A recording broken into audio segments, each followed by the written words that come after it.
मेरा नाम नरेश गुप्ता है और मेरी उम्र 61 साल है।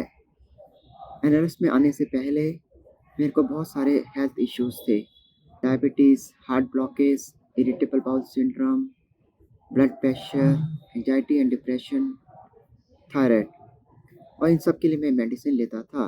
मैंने एनालिसिस का डे केयर प्रोग्राम अटेंड किया और उसके बाद उनकी डाइट फॉलो करनी शुरू की और उसकी वजह से मेरी डायबिटीज़ की मेडिसिन बिल्कुल छूट गई हैं।